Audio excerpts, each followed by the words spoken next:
بسم الله الرحمن الرحيم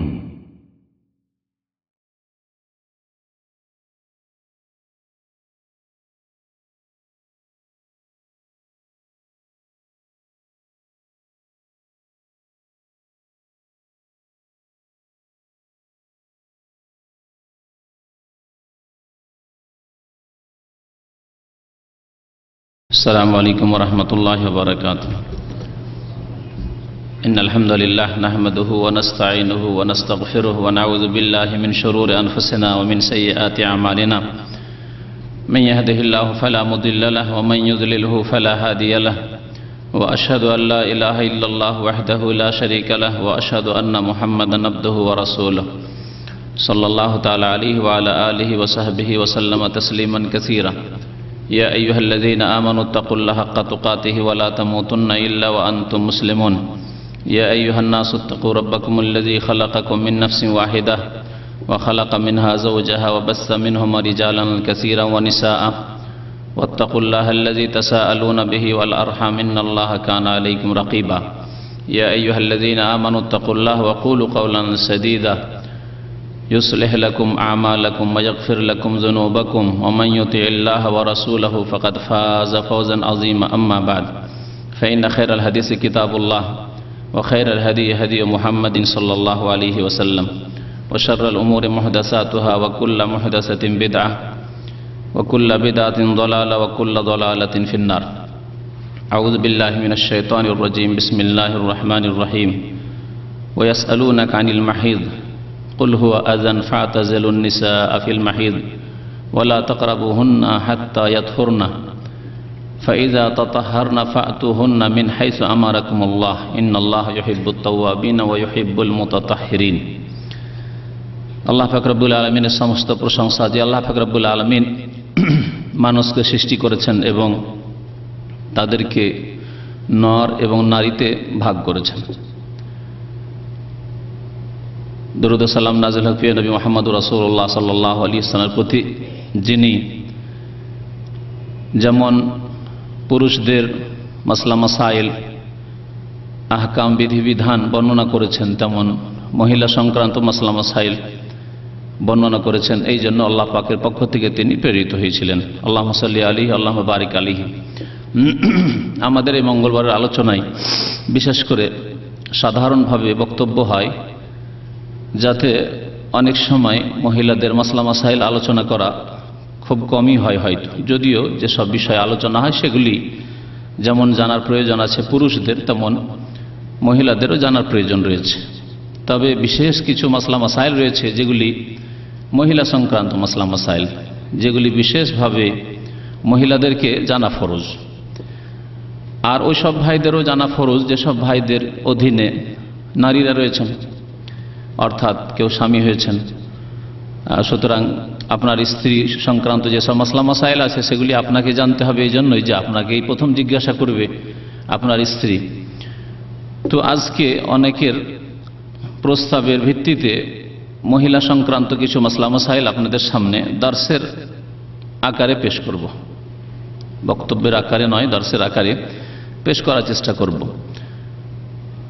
আল্লামা সালেহুল ফৌজান হাফেজাহুল্লাহ তাআলা সৌদি আরবের বড় একজন আলেম, তার অনেক কিতাবাদি রয়েছে। তার একটি কিতাবের নাম হচ্ছে আহকাম তানবিহাত আলা আহকাম তাখতাসু বিন নিসা আও তাখতাসু বিল মুমিনাত, মানে এমন কিছু মাসলা মাসাইল যেগুলি মুমিন নারীদের সাথে সম্পর্কিত। এই কিতাবে তিনি নারী সংক্রান্ত যেসব মাসলা মাসাইল রয়েছে সেগুলি তিনি তুলে ধরার চেষ্টা করেছেন। তার একটি অধ্যায় আজকে আপনাদের সামনে, হয়তো পুরো শেষ করা যাবে না, তার কিছু অংশ আপনাদের সামনে পেশ করব। আল্লাহ পাক রব্বুল আলামিন কোরআনে কারীমে যেমন মুমিনদের কথা উল্লেখ করেছেন তেমন মুমিনাতের কথা উল্লেখ করেছেন। বিশেষ করে যখন মহিলারা আমভাবে আয়াত নাজিল হইল যেগুলিতে নারী পুরুষ সকলে শামিল, ইয়া আইয়ুহাল্লাযীনা আমানু, হে মুমিন সকল, আল্লাযীনা আমানু, মুমিন সকল, এতে যেমন সম্বোধন করা হয়েছে পুরুষদেরকে তেমন সম্বোধন করা হয়েছে নারীদেরকে। কিন্তু মহিলারা ভাবলো যে আল্লাযীনা আমানু, তাহলে সাধারণত এটা পুরুষদের জন্য সম্বোধন হইল, আমাদেরকে সম্বোধন করে বিশেষ করে নারীদের নাম উচ্চারণ করে আল্লাহ তো কোরআনে কারীমে কিছু বললেন না।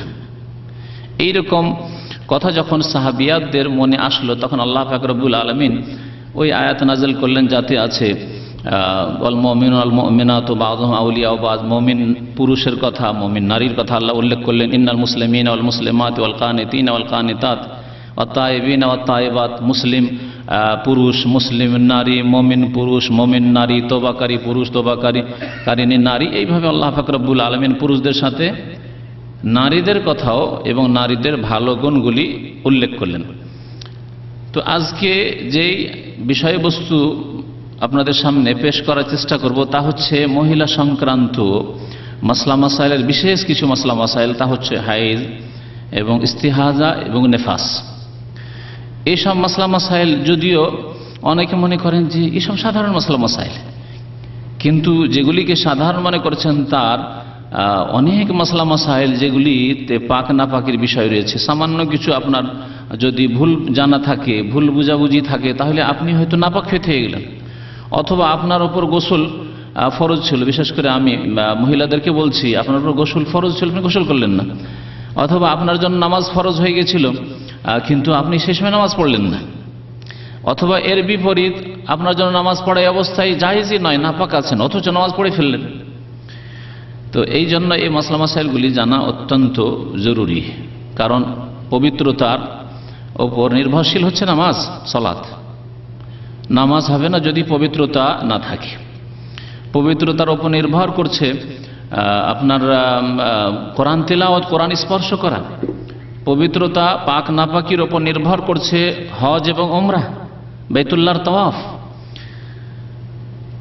তো আল্লাহ পাক রব্বুল আলামিন কোরআনে কারীমের সূরা বাকারায় আয়াত নম্বর 222 আল্লাহ পাক রব্বুল আলামিন নারীদের হাইজের কথা, মাসিক ঋতুর কথা উল্লেখ করেছেন। ইয়াসআলুনাকা আনিল মাহিদ, লোকেরা হে নবী সাল্লাল্লাহু আলাইহি ওয়াসাল্লাম আপনাকে জিজ্ঞাসা করে হাইজ সম্পর্কে, মাসিক ঋতু সম্পর্কে, আর না হইলে এর অর্থ হচ্ছে মাসিক ঋতুর অবস্থা সম্পর্কে। দুটোই অর্থ হইতে পারে আরবি গ্রামারের ভিত্তিতে। মাসিক ঋতু সম্পর্কে মানে ওই ঋতুর মাসলা, অথবা ঋতু অবস্থায় যে মহিলারা থাকে সেই সময়ের মাসলা মাসাইল সম্পর্কে, সেই সময় কি আচরণ হতে হবে তাদের সাথে, এই সম্পর্কে জিজ্ঞাসা করে তারা। যখন জিজ্ঞাসা করা হয় নবী করিম সাল্লাল্লাহু আলাইহি সাল্লামকে এই সম্পর্কে, তখন নবী করিম সাল্লাল্লাহু আলাইহি সাল্লাম ওহীর অপেক্ষায় থাকলেন। আল্লাহ পাক ওহী নাযিল করলেন, কারণ নবী করিম সাল্লাল্লাহু আলাইহি সাল্লাম নিজের পক্ষ থেকে কোনো কথা বলতেন না। ওমা ইয়ানতিকু আনিল হাওয়া ইন হুয়া ইল্লা ওয়াহয়ুন ইউহা, নিজের খেয়াল খুশি কোনো কথা বলতেন না, জবাব দিতেন না যতক্ষণ পর্যন্ত কোনো ওহী নাযিল না হইতো। আল্লাহ পাক ওহী নাযিল করেন ইয়াসআলুনাকা আনিল মাহিজ, তারা জিজ্ঞাসা করে তোমাকে হে নবী হাইজের অবস্থা সম্পর্কে অথবা হাইজ সম্পর্কে। কুল হুয়া আযান, হে নবী তুমি জানিয়ে দাও যে তা হচ্ছে অত্যন্ত নোংরা বা ঘৃণিত, অত্যন্ত কষ্টদায়ক। আজানের অর্থ হয় কষ্টদায়ক। এই জন্য হাদিসে রয়েছে যে ইমাতাতুল আযা আনিত তারিকে সাদাকা, কষ্টদায়ক বস্তুকে রাস্তা থেকে সরিয়ে দেওয়া হচ্ছে সাদাকা। এখানে আযা মানে হচ্ছে কষ্টদায়ক বস্তু, যে কোনো কষ্টদায়ক বস্তু। সাদাকা আপনি রাস্তা দিয়ে যাচ্ছেন, দেখেন যে রাস্তায় একটা ইট পড়ে আছে যা কোনো মানুষকে কষ্ট দিতে পারে, হোঁচট খেয়ে পড়তে পারে, আঘাত পেতে পারে, জখম হইতে পারে, কেউ সরিয়ে দিলেন। কাঁটা পড়ে আছে, সরিয়ে দিলেন, আযা কষ্টদায়ক বস্তু। পায়খানা আছে, সরিয়ে দিলেন, কষ্ট পেতে পারে কেউ। পেশাব আছে, পেশাব ওই জায়গাটাকে একটু যাতে করে পাক করে দেওয়া, অথবা যেভাবে হোক যাতে করে তা না পাকি হালকা করে দেওয়া যাক। এইভাবে যে কোনো কষ্টদায়ক বস্তুকে আযা বলা হয়েছে। আল্লাহ পাক রব্বুল আলামিন হাইজকে মাসিক ঋতু কি বলেন? কুল হুয়া আযান, তা হচ্ছে কষ্টদায়ক, অথবা তা হচ্ছে আযা মানে হচ্ছে নোংরা বা ঘৃণিত। আযা এই যে কষ্টদায়ক বা অত্যন্ত নিকৃষ্ট নোংরা বস্তু হাইজ, এর সায়েন্টিফিক আজকাল আবিষ্কার হয়েছে মেডিকেলে, যে এই অবস্থায় কেউ যদি যৌন সম্পর্ক করে মাসিক ঋতু অবস্থায়, যা অনেক ফাসিক পাপিষ্ঠ লোকেরা করে থাকে। গত জুমায় যেসব ভাইয়েরা উপস্থিত ছিলেন একটি প্রশ্নই করেছিল এক লোক, আশ্চর্য হলাম প্রশ্নে, যদি স্ত্রী রাজি থাকে মাসিক অবস্থায় তাহলে কি আমি সহবাস করতে পারি? মুসলিমদের জ্ঞানের যদি এত অভাব থাকে যে স্ত্রী রাজি হলে সব জায়েজ, আর কোনো মহিলা যদি রাজি হয়ে যায় তাহলে জেনা করা জায়েজ হয়ে যাবে নাকি? কেউ যদি রাজি থাকে ভাই আমাকে মেরে দাও, তাহলে তাকে মেরে দেওয়া, খুন করা জায়েজ হয়ে যাবে নাকি? তো মুসলিমদের জ্ঞানের স্বল্পতা এত যে এই ধরনের প্রশ্ন যেটা সাধারণ বিবেকে ধরা যেতে পারে, যে পাপ কখনো, গুনাহ, হারাম কাজ কোনোদিন হালাল হইতে পারে না, কেউ অনুমতি দিল, একমাত্র অনুমতি দেনেওয়ালা আল্লাহ পাক রব্বুল আলামিন এবং তার রাসূল সাল্লাল্লাহু আলাইহি ওয়াসাল্লাম। যদি আল্লাহর পক্ষ থেকে অনুমতি থাকে, তার রাসূল সাল্লাল্লাহু আলাইহি ওয়াসাল্লামের পক্ষ থেকে অনুমতি থাকে, তাহলে তো ভালো কথা। আর যদি আল্লাহ তার রাসূলের পক্ষ থেকে যদি অনুমতি না থাকে, তাহলে কোন শক্তিকে ইখতিয়ার দেওয়া হয়নি যে কোন সম্পর্কে হারাম আছে হালাল করে দেবে, অথবা হালাল আছে তাকে হারাম করে দেবে। তো আল্লাহ পাক রব্বুল আযান বলেছেন, বাস্তব আজকাল প্রমাণ করেছে সায়েন্সে যে এই অবস্থায় যারা যৌন সম্পর্ক করে তাদের বিভিন্ন রকমের মারাত্মক রোগ আক্রান্ত করে, তাদেরকে মারাত্মক ব্যাধিতে তারা আক্রান্ত হয়। সেসব ব্যাধি, যৌন সম্পর্কীয় ব্যাধি, বিভিন্ন রকমের ব্যাধি রয়েছে। তো আল্লাহ পাক রব্বুল আলামিন এমন দিন নাযিল করেছেন যাতে আমাদের দুনিয়াও সুন্দর হবে, মানে স্বাস্থ্যের দিক দিয়ে আমরা সুস্থ থাকব, আর আমাদের দিনও সুন্দর হবে, আল্লাহ পাক সন্তুষ্ট থাকবেন। আল্লাহ পাক রব্বুল আলামিন বান্দার ওপর এত বেশি দয়াবান, আরহামুর রাহিমিন তার নাম, ওয়া হুয়া আরহামুর রাহিমিন, যে আল্লাহ চান না যে কোন মানুষের পার্থিব ক্ষতি হোক, এমন কিছু কাজ করুক যার দ্বারা দুনিয়া তার ধ্বংস হোক, এটা আল্লাহ পাক চান না। আর আল্লাহ পাক রব্বুল আলামিন এটাও চান না যে তার আখিরাত পরকাল ধ্বংস হোক, সে জাহান্নামে যাক আর জান্নাত থেকে সে বঞ্চিত হোক। মাসিক ঋতু অবস্থায় যদি কেউ সঙ্গম করে, তাহলে সে তার আখিরাতকে ধ্বংস করবে, হারাম কাজে লিপ্ত হয়ে, নারী হোক অথবা পুরুষ হোক, আর দুনিয়াকেও ধ্বংস করবে, কারণ এতে রয়েছে কুল হুয়া আযান, বড় কষ্টদায়ক বস্তু। ফাতাজিলুন নিসা ফিল মাহিজ, আল্লাহ পাক বলছেন সুতরাং নারীদের থেকে তোমরা দূরে থাকো। ফাতাজিলুন নিসা ফিল মাহিজ, হাইজের অবস্থায়। আল্লাহ আল মাহিজ মানে এখানে হাইজের অবস্থাকে বোঝানো হয়েছে। হাইজের অবস্থায় তোমরা, মাসিক ঋতুর অবস্থায় তোমরা নারীদের থেকে দূরে থাকো। দূরে থাকা মানে সহবাস থেকে দূরে থাকো। দূরে থাকা মানে এই নয় যে স্পর্শ করা যাবে না, দূরে থাকা মানে এই নয় যে একসাথে খাওয়া যাবে না, দূরে থাকা মানে এই নয় যে তার জুঠো খাওয়া যাবে না, তার গ্লাসে পানি পান করা যাবে না, অথবা অর্ধেক গ্লাস কিছু পানি পান করে রেখেছে, বাকিটা আছে তা পান করা যাবে না, এইরকম অর্থ নাই। এর অর্থ হচ্ছে সহবাস থেকে, মিলন থেকে তোমরা দূরে থাকো।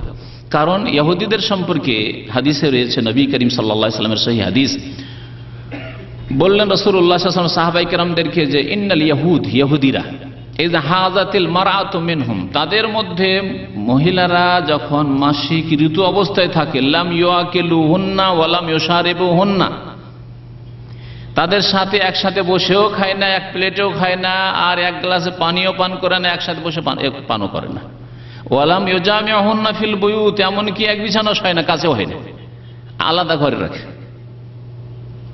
আলাদা ঘরে রাখে, একবারে পৃথক। মাসিক ঋতুতে আছে, যাও তোমার ঘর আলাদা, তোমার রুম আলাদা। ইসলাম সাব্যস্ত করেছে না বিরোধিতা করেছে?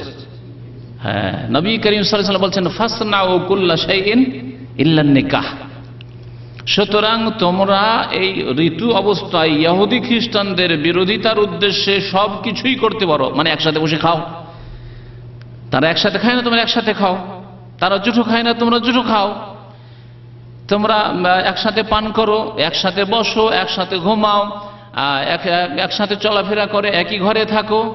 তারা এক ঘরে থাকে না, তোমরা এক ঘরে থাকো, এক বিছানায় থাকো। ইল্লা নিকাহ, একমাত্র একটি কাজ করবে না, তা হচ্ছে নিকাহ। আশ্চর্য, তার বিয়ে করা যাবে না? নিকাহ মানে কি? এখানে নিকার দুইটি অর্থ রয়েছে। আরবি ভাষায় নিকার আসল অর্থ বিবাহ নয়, নিকার আসল অর্থ হচ্ছে সহবাস। নিকাহ মানে হচ্ছে সহবাস, এটি হচ্ছে আরবির আসল অর্থ। আর দুই নম্বর অর্থ হচ্ছে নিকাহ মানে বিবাহ বন্ধন। কোরআনে কারিমে আল্লাহ পাক রব্বুল আলামিন বলেছেন, এর প্রমাণ কোরআন থেকে বলছি, যে নিকাহ মানে এই হাদিস হলো নিকাহ মানে ইল্লা নিকাহ, একমাত্র নিকাহ করতে পারো, অর্থাৎ সহবাস না, একমাত্র কি করবে না?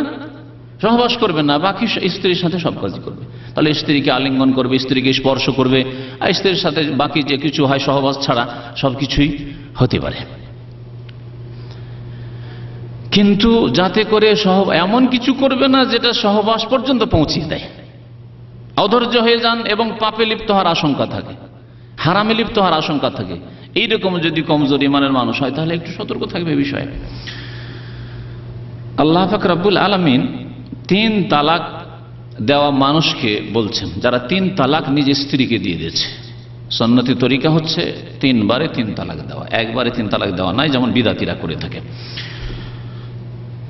যে বিদাতিরা একসাথে 3 তালাক দিয়ে থাকে তাদের ফিকর কিতাব হেদায়ে বিকাতে আছে একবারে সর্বসম্মতিক্রমে হানাফি, শাফি, মালিকি, হাম্বলি সমস্ত মাযহাবে একসাথে 3 তালাক দেওয়া তালাকে মুহাররম এবং বিদাতি তালাক, সেই ব্যক্তি বিদাতি যে একসাথে 3 তালাক দেবে, এবং হারাম তালাক। এতে কোনো ইখতিলাফ নেই, 4 মাযহাবের কোনো ইখতিলাফ নেই, মুহাদ্দিসিনদের ফুকাহা কিরামদের সাথে কোনো ইখতিলাফ নেই, ইখতিলাফি মাসলা নয়। তারপর আমাদের দেশে জাহেলি সমাজে যখন সালিসে বসা হয় তালাক দিলে 3 লাখ 3 লিখতে হবে, যদি 3 নয় জনে 1 না না না তো তালাক হয়নি, 3 লিখতে হবে। দেখছেন কেমন ইসলামের বিরোধিতা, এমনকি তাদের ফিকহের বিরোধিতা, মাযহাবের বিরোধিতা, সবকিছুর বিরোধিতা, ইজমার বিরোধিতা। আল্লাহ পাক রব্বুল আলামিন বলেছেন আত-তালাকু মাররাতান, তালাকের বিষয় যেতে হচ্ছে এই জন্য যে এখানে নিকাহ মানে সহবাস আমি কোরআনে কারিমে দেখাতে চাইছি এই আয়াতে। আল্লাহ বলছেন তালাক 2 বারে দেবে, 2 বার দিয়ে ফিরে যেতে পারে, যেন 2 বারের কথা উল্লেখ করেছেন। তারপরে 3য় বারের কথা তারপরের অংশে আল্লাহ পাক বলছেন ওই আয়াতে ফাইন তাল্লাকাহা ফালা তাহিল্লু লাহু মিন বাদু হাত্তা তানকিহা যাওজান গায়রা। ফাইন তাল্লাকাহা, তারপরে যদি তালাক দিয়ে দেয়, মানে 2 তালাক তো 2 বার হইল, মাররাতান 2 বার হয়ে গেছে, 3য় বার যদি তালাক দিয়ে দেয় তাহলে কি বোঝা গেল? কোরআনের ভাষা, কোরআনের ভাব যে খবরদার একবারে তালাক দেবে না, কারণ এইটি তোমার স্বার্থ, তোমার মাসলেহা, তোমার ভবিষ্যতের পরিপন্থী। ভবিষ্যতে চিন্তা করার সময় তোমার জন্য রাখো, ভবিষ্যতে স্ত্রীকে চিন্তা করার সময় দাও, সংশোধন করার সময় দাও, তোমারও সংশোধনের একটা সময় সুযোগ রাখো। একবারে গুলি মেরে দিলে তারপরে আর সুযোগ নেই, তখন হারাম কাজে যাও, হালালা করো, লজ্জাকর ঘৃণিত জিনার কাজ। আল্লাহ পাক বলছেন ফাইন তাল্লাকাহা, 3য় বারও যদি তালাক দিয়ে দেয় ফালা তাহিল্লু লাহু, তাহলে সেই স্বামীর জন্য সেই মহিলা হালাল নয়, হালাল নয়। আল্লাহ বলছেন এখন আর হালাল নয়, চিরকালের জন্য হারাম হয়ে গেছে। কখন হালাল হতে পারে? হাত্তা তানকিহা যাওজান গায়রা, যতক্ষণ পর্যন্ত অন্য স্বামী, যাওজান গায়রা, অন্য স্বামী তাকে বিবাহ করে না করে তার সাথে সহবাস না করবে। তানকিহা মানে এখানে শুধু বিবাহ করা যথেষ্ট নয়, বিবাহ করে যতক্ষণ সহবাস না হবে ততক্ষণ পর্যন্ত আগের স্বামীর জন্য হালাল হবে না। তাহলে তানকিহা মানে এখানে সহবাস, আল্লাহ পাক রব্বুল আলামিন কোরআনের ভাষা। আর এর ব্যাখ্যা তানকিহা মানে যে এখানে বিবাহ বন্ধন নয়, শুধু নেকাহ যথেষ্ট নয়, বরং সহবাস করতে হবে। এর ব্যাখ্যা নবী করিম সাল্লাল্লাহু আলাইহি ওয়াসাল্লামের হাদিসে আছে, যখন নবী সাল্লাল্লাহু আলাইহি ওয়াসাল্লামের কাছে রেফা আল কোরাজির স্ত্রী এসে বলল যে ইয়া রাসূলুল্লাহ, আমি যে 2য় স্বামীর ঘরে গিয়েছিলাম সে যোগ্য নয়, অযোগ্য, স্ত্রীর হক আদায় করার যোগ্যতা তার মধ্যে নেই। তখন নবী করিম সাল্লাল্লাহু আলাইহি ওয়াসাল্লাম জিজ্ঞাসা করেন আতুরিদিন আন তারজি ইলা রেফা, তুমি কি রেফার কাছে আবার ফিরে যেতে চাও নাকি? লা, অতক্ষণ পর্যন্ত ফিরে যেতে পারবে না হাত্তা তাযুকু ওয়াসাইলাতাহু ওয়া ইয়াযুকু মিন ওয়াসাইলাতা, যতক্ষণ পর্যন্ত তোমরা একে অপরের স্বাদ গ্রহণ না করবে। তাহলে বোঝা গেল হাত্তা তানকিহা যাওজান গায়রা মানে শুধু বিবাহ করা যথেষ্ট নয়, বিবাহ এমন কোনো স্বাদ নয় যদি বিবাহর লক্ষ্য উদ্দেশ্য পুরা না হয়। তাহলে যাই হোক, আল্লাহ পাক রব্বুল আলামিন কি বলছেন এখানে? ফাতাজিলুন নিসা ফিল মাহিজে, হাইজ অবস্থায় তোমরা স্ত্রী থেকে দূরে থাকো। স্ত্রী থেকে দূরে থাকার অর্থ বলা হইল ইহুদিদের বিরোধিতা হইল এবং হারাম থেকে বেঁচে থাকা। সহবাস হারাম শরীয়তে, কিন্তু ইহুদিরা যে একবারে বয়কট করতো স্ত্রীকে, খবরদার না, সেগুলি করতে হবে। কেউ যদি এরকম বয়কট করে যে না তুমি মাসিক অবস্থায় আছো, না খবরদার, তোমার রুম আলাদা, তোমার খাওয়া দাওয়া আলাদা, তোমার থালা বাসন আলাদা, তাহলে সে ইহুদিদের অনুকরণ করল, যেটি হারাম। ফাতাজিলুন নিসা ফিল মাহিজে, হাত্তা কতক্ষণ পর্যন্ত দূরে থাকতে হবে স্ত্রী থেকে? হাত্তা ইয়াতহুরনা, যতক্ষণ পর্যন্ত পাক পবিত্র না হয়ে যাবে। ফাইদা তাতাহারনা, যখন পাক পবিত্র হয়ে যাবে, শুধু আল্লাহ বললেন না, এখন আয়াতকে লক্ষ্য করুন, আয়াতে আল্লাহ পাক হাত্তা ইয়াতহুরনা, যতক্ষণ পাক না হয়ে যাবে বললেন, তারপরে বলছেন ফাইদা তাহরনা বললেন, ফাইদা তাতাহারনা, যখন পবিত্রতা অর্জন করে নেবে। তাহলে পাক হওয়া এক অর্থ, আর এক হচ্ছে পবিত্রতা অর্জন করে নেওয়া আর এক অর্থ। কোরআনের ভাষা পাক হয়ে যাওয়া মানে রক্ত বন্ধ হয়ে যাওয়া, ব্লিডিং বন্ধ হয়ে গেছে, আপাতত পাক হয়ে গেছে, কিন্তু পবিত্রতা অর্জন করেনি। তাই তারপরে আর বলছে ফাইদা তাতাহারনা, সুতরাং যখন পবিত্রতা অর্জন করে নেবে মানে ইগতাসালনা, গোসল করে নেবে। ফাতুহুন্না মিন হাইসু আমারাকুমুল্লাহ, তখন তোমরা তাদের কাছে এসো যেইভাবে আল্লাহ আদেশ করেছেন, যেভাবে আল্লাহ আদেশ করেছেন। তাহলে এখন এখানে একটি মাসলা পুরুষেরও জানার প্রয়োজন রয়েছে আর মহিলাদেরও জানার প্রয়োজন রয়েছে, তা হচ্ছে যে মাসিক ঋতু বন্ধ হয়ে গেছে, কিন্তু এই সময় সকালবেলা বন্ধ হয়েছে, সকাল ফজর পরে, সূর্য ওঠার পরে আর জোহর পর্যন্ত মহিলা গোসল করেন, এর মধ্যে যদি স্বামী সহবাস করতে চায় চলবে? আল্লাহ বলছেন ফাইদা তাতাহারনা, পবিত্রতা অর্জন করেন মানে গোসল করে নেবে। তাহলে গোসল করতে হবে, সহবাসের আগে গোসল করতে হবে, তারপরে স্বামী স্ত্রী মিলন জায়েজ হবে। যখন গোসল করে নেবে তারপরে আল্লাহ বলছেন ফাতুহুন্না মিন হাইসু আমারাকুমুল্লাহ, যেভাবে আল্লাহ আদেশ করেছেন, যেখানে আল্লাহ আদেশ করেছেন সেখানে এসো, আর সেইভাবে এসো। সেইভাবে আসা স্থানকে বোঝানো হয়েছে যে মাত্র স্থান হচ্ছে একটি, স্থান হচ্ছে একটি, যেদিক থেকে আসুক না কেন, যেইভাবে আসুক না কেন, স্থান হচ্ছে, ক্ষেত্র হচ্ছে একটি, দুইটি ক্ষেত্র নয়, একাধিক ক্ষেত্র নয়।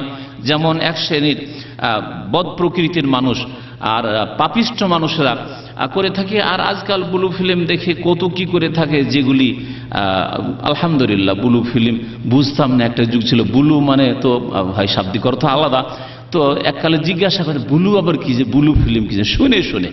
আর এই ক্ষেত্রে আমরা সুন্নি মুসলমান, আমি বিশেষ করে সুন্নি মুসলমান, মানে শুনি শুনি ব্লু ফিল্ম, এই ব্লু ফিল্ম শুনি, নোংরা ফিল্ম, উলঙ্গ ফিল্ম যাকে বলা হয় ব্লু ফিল্ম, তা বুঝতাম না। আর সেই ক্ষেত্রে আমি শুনে শুধু ইলমুল ইয়াকিন আছে, আইনুল ইয়াকিন চোখে দেখা নেই, আর হাক্কুল ইয়াকিনও নেই। আলহামদুলিল্লাহ রাব্বিল আলামিন, এই পাপে আইনুল ইয়াকিন আর হাক্কুল ইয়াকিন না হওয়া উচিত। তো যারা ওই ব্লু ফিল্মের নোংরা ইহুদি খ্রিস্টানদেরকে দেখে, তাদের নারী পুরুষদেরকে দেখে, আর তাই এসে মুসলিম নর, মুসলিম নারী তারা প্র্যাকটিক্যাল করতে চায়, আর যার ফলে আল্লাহ পাক রব্বুল আলামিন তার জন্য নিসাউকুম হারসুন লাকুম, তার যে খেতি, তার যে শস্য ক্ষেত্র বলেছেন, সেই শস্য ক্ষেত্র বাদ দিয়ে অন্য ক্ষেত্রে চলে যায় ইহুদি খ্রিস্টানদের মতো, যেগুলি ভাষায় আমি নিয়ে আসতে পারছি না। এমন এমন সুন্দর স্থান আল্লাহ পাক রব্বুল আলামিন করেছেন পবিত্র, তা ব্যবহার করে কাফের আল্লাহর শত্রুরা, আর সেগুলি ফাসেক ফাজের পাপিষ্ঠরা সেগুলিতে যায়, যেটা মুখে আনতে যেন আমার মানে সম্ভবই হচ্ছে না যে সেটা মুখে আনা যেতে পারে। আর যার প্রয়োজন নেই, আল্লাহ পাক রব্বুল আলামিনের বিধান এতটা জেনে নেওয়া যথেষ্ট যে জায়গা হচ্ছে মাত্র একটি, অথবা নোংরা স্থান, পবিত্র স্থান, ভালো স্থান, মুখ খাওয়ার স্থান, পবিত্র স্থান। আর নোংরা স্থান যেমন পায়খানা, রাস্তা, সমকামিতা, লানত, রাসূলুল্লাহ সাল্লাল্লাহু আলাইহি ওয়াসাল্লামের লানত, আল্লাহ পাকের লানত রয়েছে, অভিসম্পাত রয়েছে, রহমত থেকে বঞ্চিত হওয়ার ঘোষণা রয়েছে। যারা সমকামিতায় লিপ্ত হবে, সে অপর কোনো পুরুষের সাথে হোক, মহিলার সাথে হোক, অথবা নিজের স্ত্রীর সাথে হোক। এসব মাসলা মাসাইল সম্পর্কে জ্ঞান থাকা জরুরি, কারণ অনেক জাহেল। এক মহিলা অভিযোগ করছে তার জালেম স্বামী সম্পর্কে, যে আমি যখন মাসিক ঋতুতে থাকি তখন আমার উপরে জবরদস্তি করে সমকামিতা করার জন্য আমার স্বামী। সুবহানাল্লাহ, চিন্তা করতে পেরেছেন? তাহলে কোথায় মুসলিম জাতি আর কোনো আল্লাহর শত্রু না, নিজেকে মনে করে যে মুসলিম, আল্লাহরই শত্রু অবশ্য, কিন্তু কাফের শত্রু নয়, মুসলিম নিজেকে পরিচয় দিয়ে এসব হারাম কাজ এক সেই লোকেরা করে। তো বলছিলাম যে আল্লাহ পাক রব্বুল কি বলছেন, ফাইদা তাতাহারনা ফাতুহুন্না মিন হাইসু আমারাকুমুল্লাহ ইন্নাল্লাহা ইউহিব্বুত তাওয়াবিন ওয়া ইউহিব্বুল মুতাতাহহিরিন। আল্লাহ পাক তওবাকারীদেরকে ভালোবাসেন এবং পবিত্রতা অর্জনকারীদেরকে ভালোবাসেন। হায়েজ মাসিক ঋতু কাকে বলে? মাসিক ঋতু কাকে বলে? এমনিতে সাধারণ ভাষায় তো বুঝিয়ে দিতে পারবেন, কিন্তু তার সংজ্ঞায় হয়তো অনেকেই মানে হিমশিম খেয়ে যাবেন। মাসিক ঋতু কাকে বলে দেখি, কে বলেন? হ্যাঁ, মাসিক ঋতু মাসে মাসে হয়। কোনখান থেকে হয়? কোন একটা জায়গা থেকে। হ্যাঁ জি, পাকস্থলী থেকে যদি রক্ত আসে। হ্যাঁ, আল্লাহ জানে। হ্যাঁ, নবী করিম সাল্লাল্লাহু আলাইহি ওয়াসাল্লাম বলেছেন ইন্না হাযা আমরুন কাতাবাহুল্লাহু আলা বানাতে আদম। এই এমন একটি বিষয়, মাসিক ঋতু, যেটা আদমের মেয়েদের উপর আল্লাহ লিখে দিয়েছেন, তাদের ভাগ্যে লিখে দিয়েছেন। আদম আলাইহিস সালামের মেয়েরা কিয়ামত পর্যন্ত, অর্থাৎ নারী জাতির উপর আল্লাহ পাক লিখে দিয়েছেন, বিধিবদ্ধ করে দিয়েছেন। এটা লিখে দেওয়া কেমন? এক লিখে দেওয়া হচ্ছে শরীয়তি লিখে দেওয়া, মানে আদেশ নিষেধ না, এটা হচ্ছে সৃষ্টিগত লিখে দেওয়া, ভাগ্যে নির্ধারণ করে দিয়েছেন। এটা হচ্ছে আল্লাহ পাক রব্বুল আলামিনের লিখা কওনি মানে সৃষ্টিগত। আল্লাহ পাক সৃষ্টিগতভাবে নারীদের উপর আল্লাহ পাক লিখে দিয়েছেন, বিধিবদ্ধ করে দিয়েছেন যে তোমাদের হবেই হবে মাসিক ঋতু। এটা হচ্ছে শরীয়তে লিখে দেওয়া, যেগুলি আল্লাহ পাকের আদেশ নিষেধ, যেমন কুতিবা আলাইকুমুস সিয়াম, তোমাদের উপর রোজাকে লিখে দেওয়া হয়েছে, মানে শরীয়তে তা বিধিবদ্ধ করা হয়েছে, ফরজ করা হয়েছে। মা আয়েশা রাদিয়াল্লাহু তাআলা আনহা যখন বিদায় হজে ছিলেন নবী করিম সাল্লাল্লাহু আলাইহি ওয়াসাল্লামের সাথে, আর এহরাম অবস্থায় মক্কা পৌঁছেছেন মাত্র, এখনো উমরা সারা হয়নি, আর মাসিক ঋতু চলে আসলো। মা আয়েশা রাদিয়াল্লাহু তাআলা আনহা কান্না শুরু করলেন, বসে কান্না শুরু করছে, স্বাভাবিক কান্না আসার কথা। নবী করিম সাল্লাল্লাহু আলাইহি ওয়াসাল্লাম সান্ত্বনা দিলেন, বলে ইন্না হাযা আমরুন কাদ কাতাবাহুল্লাহু আলা বানাতি আদম, এমন একটি বিষয় যা আদমের মেয়েদের আল্লাহ লিখে দিয়েছেন। সুতরাং ফাফআলি মা ইয়াফআলুল হাজ গায়রা আন লা তাতুফি বিল বাইত, সব কাজই করতে পারো হাজীদের, কিন্তু একটি কাজ করতে পারবে না, তা হচ্ছে বাইতুল্লাহর তওয়াফ করতে পারবে না, সেটাকে বাকি রাখবে, আর যখন মাসিক ঋতু থেকে পাক হয়ে যাবে তখন তওয়াফ করবে। তাহলে এই হাদিস দ্বারা মাসলা জানতে পারলেন যে হজে যদি যান, উমরায় যান মহিলারা, সেখানে সমস্ত কাজ, এমনকি আরাফায় অবস্থান করতে পারবেন, সবকিছুই করতে পারবেন। হজ সংক্রান্ত মাসলা মাসাইল, ইহরাম বাঁধা থেকে শুরু করে চুল কাটা পর্যন্ত যতগুলি মাসলা মাসাইল আছে সবগুলি করতে পারবেন। শুধু কি করতে পারবেন না? তাওয়াফ, বাইতুল্লাহর তাওয়াফ করতে পারবেন না। তাহলে এর দ্বারা বোঝা গেল যে সাফা মারওয়ার সাই পর্যন্ত করা যাবে, কারণ সাফা মারওয়া মসজিদের অন্তর্ভুক্ত নয়, যদি এখন মসজিদের সাথে লাগিয়ে দেওয়া হয়েছে, কিন্তু একটা কাল ছিল মসজিদ থেকে অনেক দূরে ছিল, মসজিদে হারাম থেকে সাফা মারওয়া অনেক দূরে ছিল, সেটি আসলে মসজিদ নয়। আর নবী করিম সাল্লাল্লাহু আলাইহি ওয়াসাল্লাম শুধু নিষেধ করেছেন বাইতুল্লাহর তাওয়াফ করতে। হাইজের শাব্দিক অর্থ হচ্ছে প্রবাহিত হওয়া। হাইজের শাব্দিক অর্থ হাজা ইয়াহিজু মানে হচ্ছে প্রবাহিত হওয়া, এই রক্ত প্রবাহিত হয়, এখান থেকে এর নামকরণ হয়েছে। শরীয়তের ভাষায় এমন রক্তকে বলা হয় যেটি নারীদের জরায়ুর ভিতর থেকে, গভীর স্থান থেকে, একেবারে ভিতর থেকে, অপর ভাগ থেকে নয়, একেবারে গভীর ভাগ থেকে যেই রক্ত বের হয় ফি আওকাতিন মালুমা, নির্দিষ্ট সময়ে, যখন তখন না, গোটা মাস নয়, বরং তার নির্দিষ্ট সময়ে বের হয়, যেটি কোনো ব্যাধির কারণে নয়, মিন গায়রে মারাদিন, কোনো ব্যাধির কারণে নয়, বা কোনো আঘাত খাওয়ার কারণে, আহত হওয়ার কারণে নয়, না আহত হয়েছে না কোনো ব্যাধি হয়েছে, বিনা ব্যাধিতে বিনা জখমে এই রক্ত নির্দিষ্ট সময়ে মহিলাদের জরায়ু থেকে বের হয়। তাহলে জরায়ুর শর্ত লাগিয়ে দিয়ে শরীরের অন্য অঙ্গ প্রত্যঙ্গ থেকে যদি বের হয় সে রক্ত, তাহলে সেই রক্তগুলি বেরিয়ে গেল, সেই রক্তগুলি হাইজের অন্তর্ভুক্ত নয়।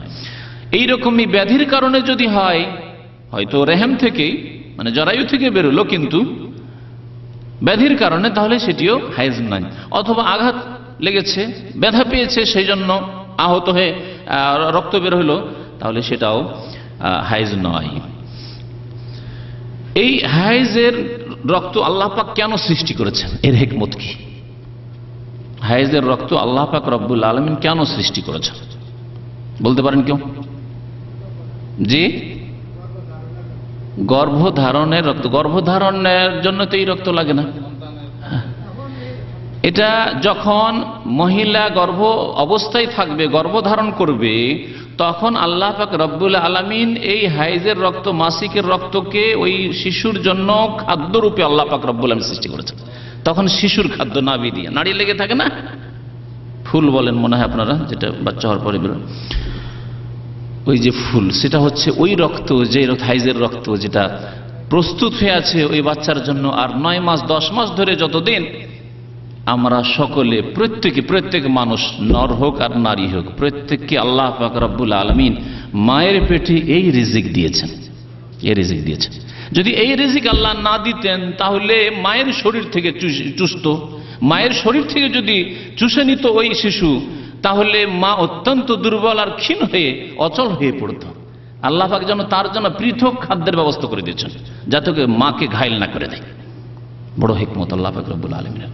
এবং সেই খাবার যাতে মুখ দিয়ে না আসে, কত পবিত্র স্থান মুখ, এক সেই লম্পটরা মুখকে নোংরা কাজে ব্যবহার করে, আর ফতোয়া জিজ্ঞাসা করে, আবার সামনে আসা সাহস টেলিফোনে জিজ্ঞাসা করে যে এই কাজ করা যাবে কি, আউযুবিল্লাহ, আস্তাগফিরুল্লাহ ওয়া আতুবু ইলাইহি, জিজ্ঞাসা করে। আমি তাদেরকে বলি যে তোমার সব মাসলা মাসাইল জানা হয়ে গেছে, একটু বলো তো দেখি, ইমানের পিলার কয়টি আর ইসলামের পিলার কয়টি?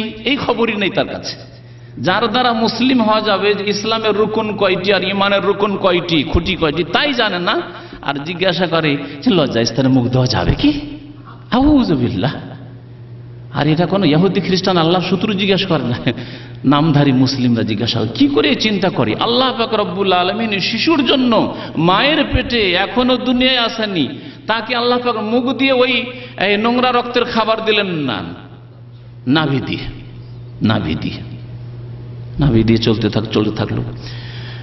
যখন দুনিয়াতে এই বাচ্চা চলে আসে, শিশুর জন্ম হয়ে যায়, তখন তার খাবার দরকার কি? দুধের দরকার। তখন সেই মাসিক রক্ত দুধে আল্লাহ পাক রূপান্তরিত করে দেন। আর সেই মাসিক রক্ত আর হয় না, সেটা সুন্দর দুধে পরিষ্কার পরিচ্ছন্ন, খালেস লাবানান খালেসান সায়গান লিশারিবিন। আল্লাহ কোরআনে কারিমে প্রশংসা করেছেন দুধের, বলছে সেই লাবান দুধ। আজকাল লাবান বলছে অবশ্যই একটু ওটাকে অন্যরকম করে লাবান, কিন্তু হালিব মানে দুধ হয়, আর লাবান মানে কোরআন ভাষার লাবান মানে দুধ। খালেসান, দেখেন রক্তের মধ্য থেকে বেরোচ্ছে, মাংসের মধ্য থেকে বেরোচ্ছে, শরীরে কত কি আছে সেসব থেকে বেরোচ্ছে, কিন্তু কত পরিষ্কার পরিচ্ছন্ন দুধ বেরোচ্ছে। মানুষের দুধ হোক অথবা পশু আর দুধ হোক, কত পরিষ্কার পরিচ্ছন্ন সাফ সুতরা আল্লাহ বের করছে। খালেসান এবং সায়গান লিশারিবিন, এমন সুন্দর করে আল্লাহ পাক পরিষ্কার পরিচ্ছন্ন করে বের করছেন, যেটা পানকারীদের জন্য অত্যন্ত উপযোগী। এই জন্য নবী করিম সাল্লাল্লাহু আলাইহি সাল্লাম দুধের নিয়ামতের ক্ষেত্রে যখন পান করতেন বা পান করবেন সাহাবীরা বা আমরা পান করব, কি দোয়া শিখিয়েছেন? আল্লাহ বারিক লানা ফিহি ওয়া জিদনা মিনহু, আল্লাহ আমাদের এই দুধে বরকত দাও এবং এটা আরো বাড়িয়ে দাও, আরো অতিরিক্ত দাও, বেশি বেশি দাও। ওয়া জিদনা মিনহু, আরো বেশি দাও। আর যে কোনো ভালো খাবার খান না কেন, গোশত খান আর মাছ খান আর দুনিয়ার যতই মানে নিয়ামতের জিনিস, ফল খান, ফ্রুট খান, যা কিছুই খান না কেন, দামি দামি জিনিস খান, আপনি কাজু খান, এই খান সেই খান, কি বলবেন? আল্লাহ বারিক লানা ফিহি ওয়া আত'ইমনা খায়রা মিনহু, আল্লাহ এই রিজিক আমার বরকত দাও। ওয়া আত'ইমনা, আজওয়া খেজুর পর্যন্ত খান, কি বলবেন? আল্লাহ বারিক লানা ফিহি, আল্লাহ এতে বরকত দাও। মধু পর্যন্ত পান করে না, কি বলবেন? আল্লাহ বারিক লানা ফিহি, আল্লাহ মধুতে বরকত দাও, খেজুরে বরকত দাও, কিশমিশে বরকত দাও, আমার কাজুতে বরকত দাও, আমার পেস্তায় বরকত দাও। ওয়া আত'ইমনা খায়রাম মিনহু, আল্লাহ এর চাইতে ভালো খাবার আমাকে দান করো। তাহলে বোঝা গেল যে এর চাইতে ভালো খাবার দুনিয়াতে আছে, কিন্তু দুধের ক্ষেত্রে নবী করিম সাল্লাল্লাহু আলাইহি ওয়াসাল্লাম এই শিখালেন না যে ওয়া আত'ইমনা খায়রাম, আল্লাহ দুধের চাইতে ভালো খাবার দাও, এই কথা বলেন না। বলছিলাম যে মাসিক ঋতু যখন বাচ্চার জন্ম হয়ে যায়, তখন মাসিক ঋতু আর থাকে না, তখন সেটা দুধে রূপান্তরিত হয়ে যায়। পরিষ্কার পরিচ্ছন্ন সাফ সুতরা দুধ মায়ের স্তন দিয়ে আসতে লাগে, আর বাচ্চা তখন দুধ চুষে। এই জন্য সাধারণত স্তন্য দান করা অবস্থায় মহিলাদের মাসিক ঋতু আসে না সাধারণত, কিন্তু ব্যতিক্রম অনেক সময় ঘটে। দুধের পরিমাণ কিছু কমে গেল, তারপর মাসিক ঋতু আসতে লাগলো, অথবা বিভিন্ন কারণে মাসিক ঋতু হয়তো 2-4 মাস পরেই বাচ্চা হওয়ার মাসিক ঋতু আসা শুরু হয়ে গেল, আবার দুধও আসছে, এরকম হয়। কিন্তু সাধারণত সেই মাসিক ঋতুটাই দুধে পরিণত হয়ে যায়। আর এই দুই অবস্থা যখন না থাকে, পেটে বাচ্চাও নেই আর বাচ্চা দুধ পান করেন না, তখন মাসিক ঋতুটা কি হবে? কোনো দিকে যাচ্ছে না। যদি পেটে বাচ্চা থাকতো, গর্ভধারণ করে থাকতো মহিলা, তাহলে ওই বাচ্চার নাভি দিয়ে চলে যাচ্ছে মাসিক ঋতু, তাহলে সেদিকে চলে গেল খাবার হয়ে। আর যদি স্তন্যদান করা অবস্থায় থাকতো, তাহলে সেটা দুধে রূপান্তরিত, দুধ হয়ে গেল, ক্ষয় হয়ে গেল, সেটা ব্যবহার হয়ে গেল। কিন্তু যখন এই দুই অবস্থার কোন অবস্থায় থাকে না, তখন কি হয়? বলছে ফাইজা লাম তাকুনিল মারআতু হামিলান ওয়ালা মুরদিয়ান, যখন নারী গর্ভধারণকারিণীও থাকে না আর স্তন্যদানকারিণীও থাকে না, বাকি হাযা দাম লা মাসরিফা লাহু, তখন এই রক্তের কোনো আর ব্যবহার থাকে না। কোথায় ব্যবহার হবে? জমতে আছে। আর এইটা জমে যদি শরীরে থেকে যায় অতিরিক্ত রক্ত এবং নোংরা রক্ত, তাহলে স্বাস্থ্যের জন্য বড়ই ক্ষতিকর হবে। সেই জন্য আল্লাহ পাক রব্বুল সেটাকে ডিসচার্জ করার, বের করার ব্যবস্থা করেছেন। আর সেটাই হচ্ছে হাইজ, এবং হাইজের পিরিয়ড মাসিক ঋতুর সময়কাল। ফায়াখরুজু ফি আওকাতিন মালুমা, মাসের বিশেষ সময়গুলিতে এক এক মহিলার জন্য এক একটা সময় রয়েছে, কারো মাসের প্রথম দিকে, কারো মাসের মধ্য দিকে, কারো মাসের শেষ দিকে, এইভাবে এই হাইজ বেরোয়। হাইজের জন্য বয়স, মহিলাদের বয়স, সর্বনিম্ন বয়স সাধারণত 9 বছর। 9 বছরের আগে সাধারণত হাইজ আসতে পারে না, 9 বছরে চলে আসতে পারে।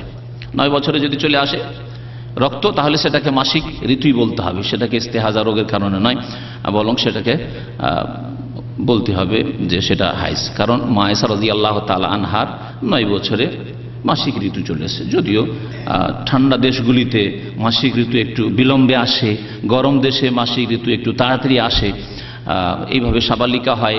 গরম দেশে তাড়াতাড়ি সাবালিকা হয়ে যায় মেয়েরা, এরকমই ছেলেরাও গরম দেশে তাড়াতাড়ি সাবালক হয়ে যায়। আর ঠান্ডা দেশ যেগুলি দেশে শীত বেশি, যেমন পশ্চিমা দেশ, সেগুলি দেশে শীত বেশি, অথবা যে কোনো দেশে ঠান্ডা বেশি, সেখানে একটু বিলম্বে মাসিক ঋতু আসতে পারে। আর শেষ বয়স হচ্ছে মাসিক ঋতুর সাধারণত 50 বছর। সাধারণত 50 বছর, 50 বছর নারীদের বয়স হলে মাসিক ঋতু বন্ধ হয়ে যায়। কখনো কখনো দেখা যায় বাস্তবে যে 45-এ বন্ধ হয়ে গেছে, 40 এবং 50-এর মাঝখানে কোনো এক সময় মাসিক ঋতু বন্ধ হয়ে গেছে। যেসব মহিলাদেরকে কোরআনের ভাষায় আল্লাহ পাক উল্লেখ করেছেন, বলেছেন আয়েশা তাদেরকে বলেছেন, মানে যারা বাচ্চা হওয়া থেকে নিরাশ হয়ে গেছে। কারণ মাসিক যদি না হয়, মাসিক বন্ধ হয়ে যায়, তাহলে আর বাচ্চা হবে না। এই জন্য তাদের সম্পর্কে আল্লাহ বলছেন ওয়াল্লাহি ইয়াইসনা মিনাল মাহিদ, ওই সব মহিলারা যারা হাইজ থেকে মাসিক ঋতু থেকে নিরাশ হয়ে গেছে, মিন নিসাইকুম, তোমাদের স্ত্রীদের মধ্য থেকে, ইনিরতাবতুম ফাইদ্দাতুহুন্না সালাসাতু আশহুর, যদি সন্দেহ হয় যে এই ইদ্যত কত ধরবো, ইদ্যত 3 হাইজ আসলে, কিন্তু 3 হাইজ তো হয় না, তাহলে এদের ইদ্যত কত ধরবো? আল্লাহ বলছেন সালাসাতু আশহুর, তাদের ইদ্যত হচ্ছে 3 মাস। ওয়াল্লাতি লাম ইয়াহিজনা, এবং ওই সব মহিলারা যাদের এখনো হাইজ আসেনি, অল্প বয়সে 7 বছর 8 বছর, হয়তো বিয়ে দিয়ে দিয়েছেন আপনি এককালে। আজকাল তো 7 বছর 8 বছর বিয়েটা হয়তো আপনারা শুনছেন মাত্র, দেখেননি, কিন্তু এককাল ছিল 1 বছর 6 মাসের মেয়ে বিয়ে দিয়ে দিল। না, তার এক মেয়ের এক ছেলে আছে, আর এক মেয়ের এক মেয়ে আছে, রে আমার সামনে বিয়ে দিয়ে দে, কখন আমি মরে যাবো রে, বিয়ে দিয়ে দিল। 2 মাসে 1 মাসের ছেলে মেয়ে বিয়ে দিয়ে দিল। আবার কবুল করে কে? জাহেল সমাজে কবুল করে কে জানেন? নানি কবুল করে। আমাদের দেশে প্রথম কথা, মহিলাদের কবুল করাই বিদাতি কবুল। কোন একটি হাদিস তো দূরের কথা, কোরআন এবং হাদিসকে বাদ দিয়ে আমি বলছি, কোন ফিকার কিতাবে যদি কেউ হানাফি আলেম দেখাইতে পারে, শাফি, মালিকি, হাম্বলি কোন আলেম দেখাইতে পারে যে মহিলাদের কবুল আছে বিয়েতে।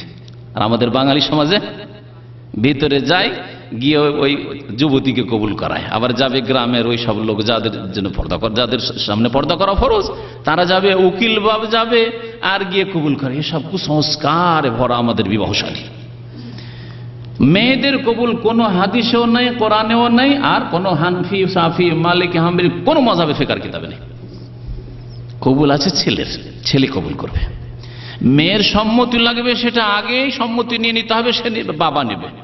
বাবা যখনই বিবাহের কথা পাকা করবে, তার আগে সম্মতি নিয়ে নেবে যে আমার মেয়ের সম্মতি আছে কিনা। সরাসরি নেওয়াই হচ্ছে সুন্নত তরিকা। কিন্তু আজকাল যেহেতু আমাদের সমাজে হয়তো লজ্জা বেশি, বাবারই বেশি লজ্জা মেয়ের চাইতে। আজকাল মেয়েরা কম লজ্জা করে মেয়ের চাইতে, বাবারই বেশি লজ্জা। কেমন করে জিজ্ঞাসা করো মেয়েকে, বিশেষ করে অবিবাহিতা যদি হয়, কুমারী হয়, তাহলে সেই ক্ষেত্রে মাকে দিয়ে জিজ্ঞাসা করান, বা বড় বোন আছে তাকে দিয়ে জিজ্ঞাসা করেন, বা দাদিকে দিয়ে, নানিকে দিয়ে জিজ্ঞাসা করান। সম্মতি যদি থাকে, বা জিজ্ঞাসা করলেন নিজে যদি চুপ থেকে যায়, ইত্যাদি যেসব মাসলা মাসাইল রয়েছে এ সম্পর্কে জিজ্ঞাসা করেন। বা আগে কথা পাকা করার আগে কথা পাকা করে নিয়ে বিবাহ মজলিস বসে গেছে, আর এখন কবুল করাইতে আসছে ওই মেয়েকে।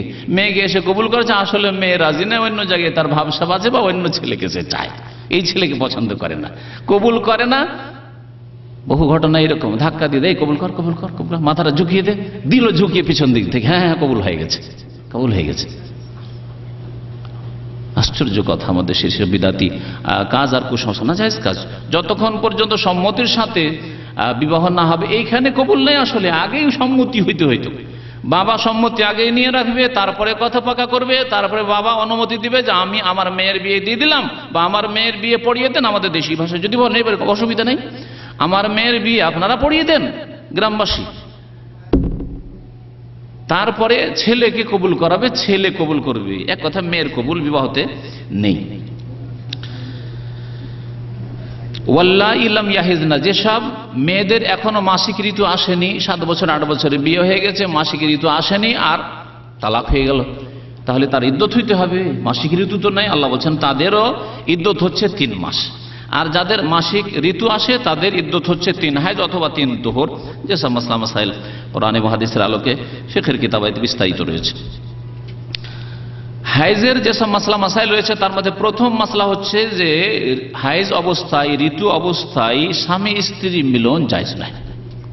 স্বামীর তার ঋতুবতী স্ত্রীর সাথে মিলন করা হারাম, যে আয়াত আপনাদের সামনে পাঠ করলাম এবং নবী করিম সাল্লাল্লাহু আলাইহি সাল্লামের হাদিস শোনালাম, ইসনাউ কুল্লা শাইইন ইল্লা নিকাহ, তোমরা সব কিছুই করতে পারো, মুসলিম শরীফের হাদিস, শুধু মিলন ছাড়া।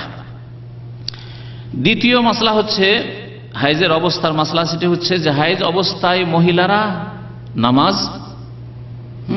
পড়বে, নামাজ পড়বে না এবং নামাজ কাজাও করবে না, নামাজ পড়ে কাজাও করবে না, এক কথা নামাজ মাফ, তাদের এই অবস্থায় নামাজ মাফ। আর রোজার ক্ষেত্রে, সিয়ামের ক্ষেত্রে রোজা রাখবে না তখন হাইজ অবস্থায়, কিন্তু পরে এই রোজা কাজা করতে হবে। এই পার্থক্য কেন? এই পার্থক্য কেন? প্রথম কথা, শরীয়তের ব্যাপারে কেন যদি কোরআন হাদিসে না থাকে তাহলে আমরা জিজ্ঞাসা করব না। এই নীতিমালা আমাদেরকে মুখস্থ করে নিতে হবে। কোরআন এবং হাদিসে আল্লাহ পাক রব্বুল আলামিন যদি নিজে থেকে উল্লেখ করে থাকেন, তার রাসূল সাল্লাল্লাহু আলাইহি ওয়াসাল্লাম যদি নিজেই স্বেচ্ছায় উল্লেখ করে থাকেন ওহী ভিত্তিক, তাহলে তো ভালো কথা। আর যদি উল্লেখ না করে থাকেন তাহলে আমাদের যদি জ্ঞানে ধরে আর সেটি যুক্তিসঙ্গত হয় তাহলে আমরা বলবো, আর যদি না হয় তাহলে এই সম্পর্কে আমাদের এই চার্জ করার অধিকার নেই যে আল্লাহ এটা কেন, আল্লাহ বায়ু সরলে উজু করতে হবে কেন, আল্লাহ উটের গোশত খেলে উজু করতে হবে কেন, হ্যাঁ, আল্লাহ ঘুম চলে এসে উজু, গাঢ় ঘুম হয়েছে সেজন্য উজু নষ্ট হবে কেন, নামাজের অবস্থায় কথা বললে নামাজ নষ্ট হবে কেন, জোহরের নামাজ 4 রাকাত কেন, মাগরিব বাবা 3 রাকাত কেন। এই যে এক শ্রেণীর লোকেরা তাদের মূর্খতায় কেনর প্রশ্ন করে, শরীয়তে কেনর প্রশ্ন নয়। আপনি আল্লাহর বান্দা, আপনি রাসূলুল্লাহ সাল্লাল্লাহু আলাইহি ওয়াসাল্লাম উম্মত, প্রথম কথা আপনি মুসলিম মানে আত্মসমর্পণকারী। আর আত্মসমর্পণকারীর এই অধিকার থাকে না যে শোকজ করতে বলবে, কারণ বয়ান করেন কি হয়েছে, না, এই অধিকার নেই। ওয়াসাল্লিমু তাসলিমা, বরং শির নত করে বিনা কোনো দ্বিধাদ্বন্দ্বে মেনে নেবে। তো বলছিলাম যে নামাজ এবং রোজার কথা বলছিলাম। হায়েজ অবস্থায় নামাজ পড়বে না কিন্তু নামাজ মাফ, নামাজ আর কাজা করতে হবে না। রোজা রাখবে না কিন্তু রোজা কাজা করতে হবে। এর হিকমত সম্পর্কে প্রথম কথা, নবী করিম সাল্লাল্লাহু আলাইহি সাল্লাম এর জামানায় মা আয়েশা রাদিয়াল্লাহু তাআলা আনহা বলছেন যে আমরা কি করতাম, এটি আমাদের দলিল। বলছেন মা আয়েশা রাদিয়াল্লাহু তাআলা, মুত্তাফাকুন আলাইহি, বুখারী মুসলিমের হাদিস, কুননা নাহিজু আলা আহদি রাসূলিল্লাহ সাল্লাল্লাহু আলাইহি ওয়াসাল্লাম, আমাদের মাসিক ঋতু আসতো রাসূলুল্লাহ সাল্লাল্লাহু আলাইহি ওয়াসাল্লামের জামানায়। ফাকুননা নুমারু বিকাযাই সম, সুতরাং আমাদেরকে নবী সাল্লাল্লাহু আলাইহি ওয়াসাল্লাম সিয়াম, রোজা কাজা করার আদেশ করতেন, আমরা আদিষ্ট হতাম রোজা কাজা করার। ওয়ালা নুমারু বিকাযাই সালাতি, আর আমাদেরকে নামাজ কাজা করার আদেশ দেওয়া হইতো না, আমাদেরকে বলা হইতো না, মানে আমাদের রোজা কাজা করতে হবে কথা বলা হইতো, আর নামাজ কাজা করতে হবে না। এই ছিল নবী করিম সাল্লাল্লাহু আলাইহি ওয়াসাল্লামের পক্ষ থেকে হুকুম আছে, ওই সাল্লামতে মানতে হবে। কিন্তু হিকমত সম্পর্কে ওলামারা উল্লেখ করেছেন যে আল্লাহু আ'লাম ওয়াল ফারকু আল্লাহু আ'লাম, দুটোতে পার্থক্য কেন বলছে, আন্নাস সালাতা তাতাকাররারু, নামাজ বারবার আসে।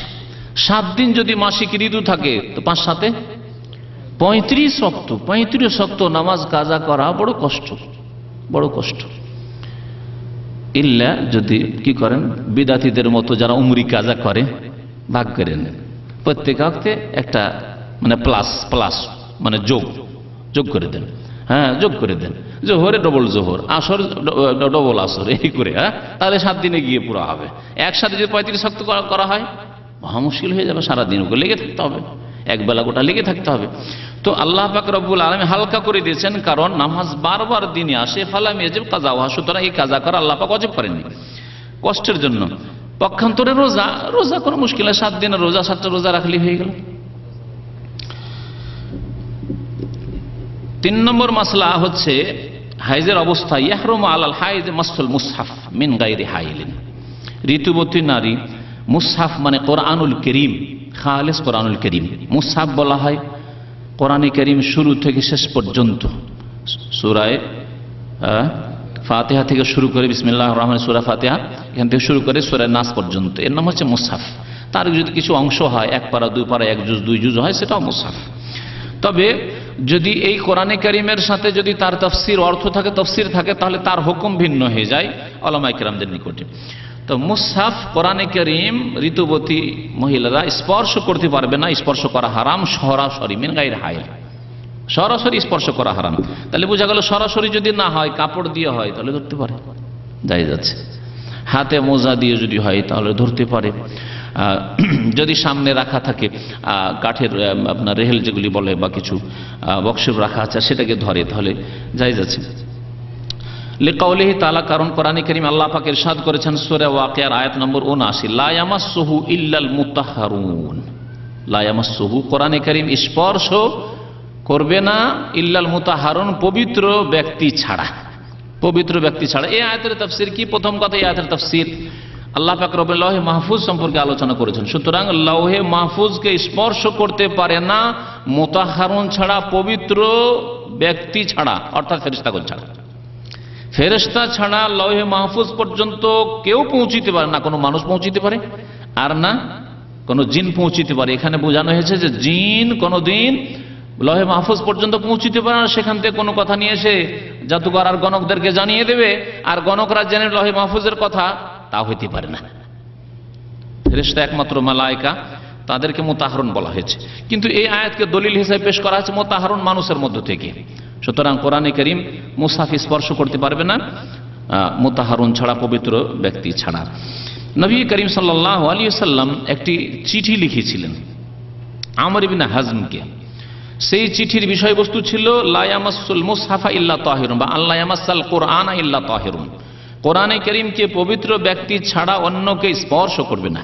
আর ঋতুবতী অবস্থায় মহিলা তাহেরা নয়, বরং গায়ের তাহেরা, পবিত্র নয়, সেই জন্য স্পর্শ করা জায়েজ নয়। ইমাম ইবনে তাইমিয়া রাহমাতুল্লাহ আলাইহি উল্লেখ করেছেন যে এই ব্যাপারে কোরআনে কারীম এই ঋতু অবস্থায়, নেফাস অবস্থায় স্পর্শ করবে না, এই ব্যাপারে চার মাযহাবের ঐক্যমত রয়েছে। হানাফি, শাফিঈ, মালিকি, হাম্বলি সমস্ত মাযহাবের ঐক্যমত রয়েছে। আর হক, সাধারণত হক, মনে রাখবেন একটি কথা, হক এই চার মাযহাবের বাইরে সাধারণত যায়নি।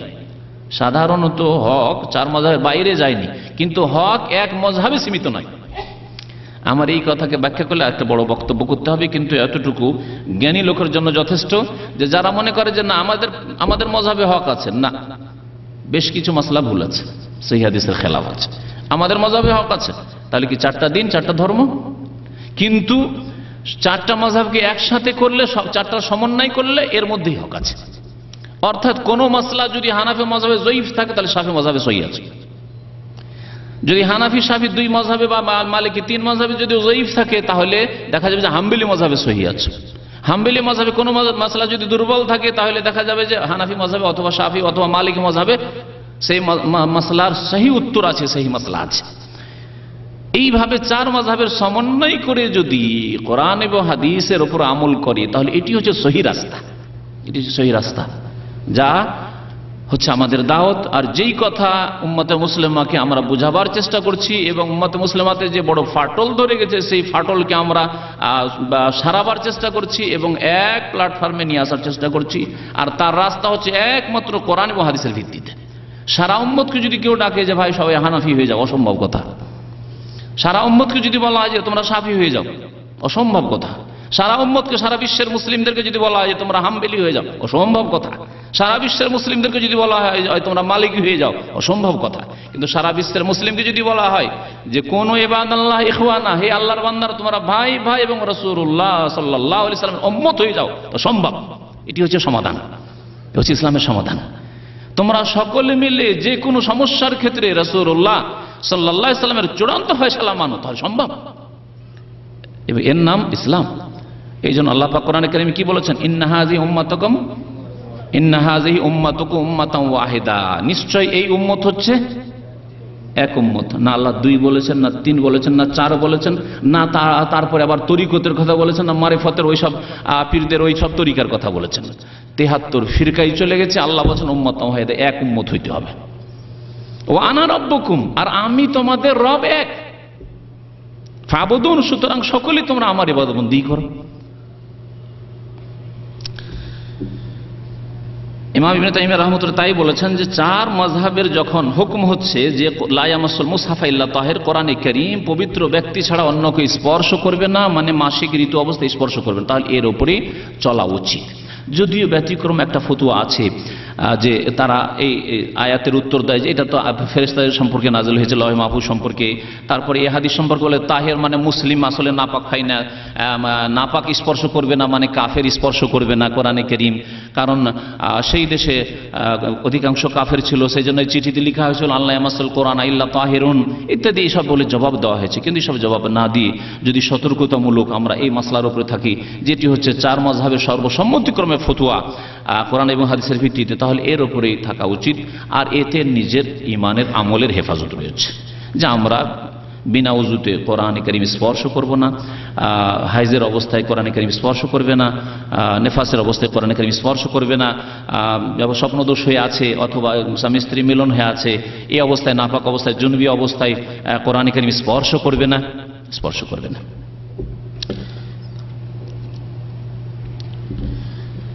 তারপরে আরেকটি মাসলা, স্পর্শ করবে না কিন্তু কিরাতুল হাইজ লিল কোরআন, ঋতু অবস্থায় 7 দিন ধরে ঋতু অবস্থায় থাকবে, কোরআনে কারীম তেলাওয়াত করবে না, মুখস্থ আছে, হাফেজে কোরআন, মহিলা হাফেজা।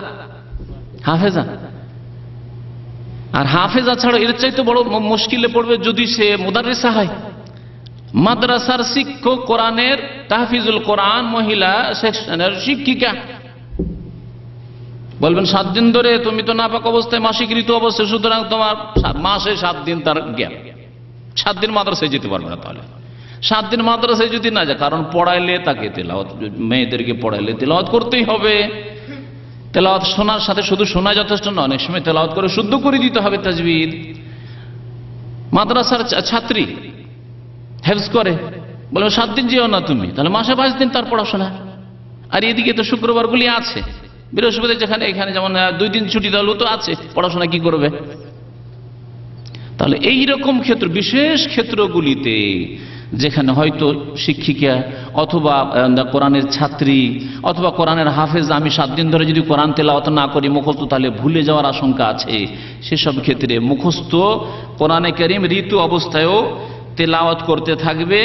যে ফতোয়াটি পড়ে শোনাচ্ছি আপনাদেরকে, ও আম্মা কিরাতুল হাইজ লিল কোরআন মিন গায়রি মাসিল মুসহাফ, কোরআনে কারীম স্পর্শবিহীন, স্পর্শ না করে যদি কোরআনে কারীম ঋতু অবস্থায় তেলাওয়াত করে, ফাহিয়া মাহাল্লু খিলাফ বাইনা আহলিল ইলম, এতে ইখতিলাফ আছে। মানে একদল বলছে না এটাও চলবে না, এটা চলবে না, তার মানে এখানে আরবি মাদ্রাসা আছে, আমার দেশে মাশাআল্লাহ ইসলামিক মাদ্রাসা আছে, অনেক তাহফিজুল কোরআন বা আরবি মাদ্রাসা আছে, ক্লাসের মাদ্রাসা দাওরা পর্যন্ত, বুখারী পর্যন্ত পড়া হয়, সেখানে মহিলা পড়ায়, কোরআনের শিক্ষিকা যাবে না, তাহলে কোরআনের ছাত্রী তো কোরআনে তাফসীর পড়তে, কোরআন তেলাওয়াত করতে যাবে না, পড়বে না, তাহলে এই 7 দিন ধরে তাকে বাড়িতে বসে থাকতে হবে না, এগুলি অযৌক্তিক কথা। অথবা ভুলে যাওয়ার আশঙ্কা আছে, 7 দিনে একটা না পড়লে ভুলে যাও, যা মুখস্থ করে চলে গেছে 7 দিনে, আবার 7 দিন ওকে ওই রিভাইজ করতে থাকতে হবে, পেরেশান হইতে হবে। বলছে যদি ইখতিলাফ আছে, একদল বলছে না চলবে না, ওয়াল আহওয়াতু আন্নাহা লা তাকরাউল কোরআন, এবং সতর্কতা এতে আছে পড়বে না, কিন্তু ইল্লা ইনদা দারুরা, তবে জরুরি হলে, আবশ্যক হলে, আবশ্যক হয়, যেমন বললাম যে হয় কোরআনের শিক্ষিকা, না হয় কোরআনের ছাত্রী, অথবা কামা ইযা খাশিয়াত নিসিয়ানাহু, কোরআন ভুলে যাওয়ার যদি আশঙ্কা থাকে। কোরআনের হাফেজা হয়েছে আপনার মেয়ে অথবা আপনার বোন বা আপনার স্ত্রী কোরআনের হাফেজা, আর হাইজের অবস্থায় যদি 7 দিন ধরে কোরআন না পড়ে, তাহলে কোরআন ভুলে যাবে। আল্লাহু আ'লাম।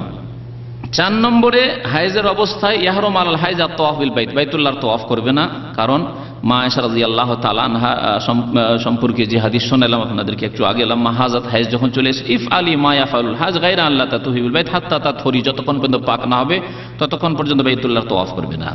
5 নম্বরে, ঋতুবতী মহিলার জন্য মসজিদে অবস্থান করা জায়েজ নাই, হয়তো নামাজ পড়ে না কিন্তু মসজিদে বসে আছে, গেছে ঘুরতে কোথাও, যাওয়ার পরে সাথী আরো মহিলারা আছে, তারা মসজিদে নামাজ পড়ছে, ও ভাবছে বাইরে একা আর কি বসে থাকবো, যায় মসজিদের ভিতরে গিয়ে বসি, হইতে পারে এরকম বিভিন্ন ক্ষেত্রে।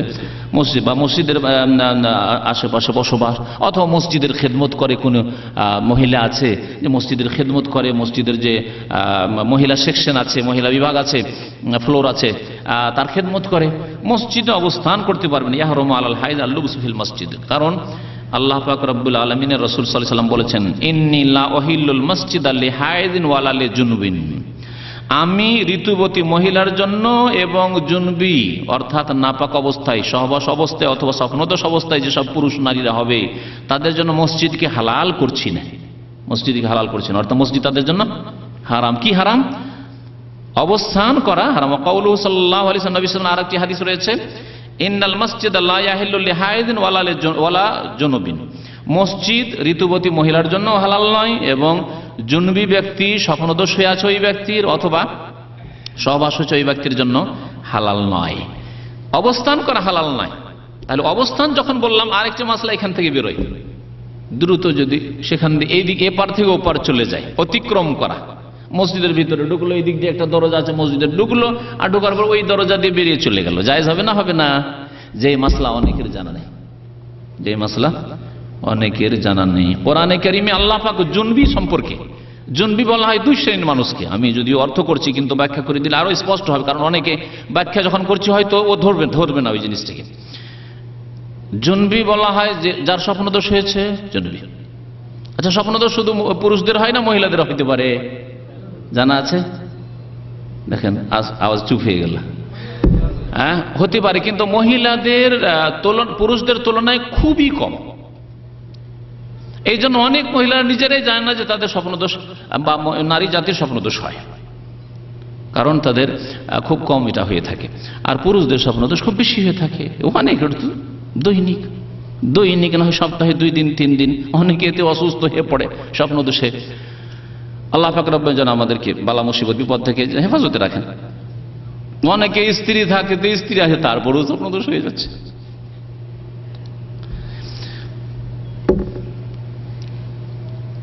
আল্লাহ পাক রব্বুল আলামিন জুনবি সম্পর্কে উল্লেখ করে। জুনবি কি বললাম?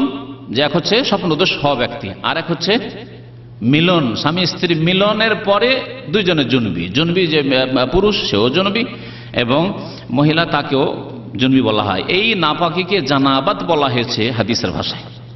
আল গোসল মিনাল জানাবা মানে সহবাসের গোসল অথবা স্বপ্নদোষের গোসল।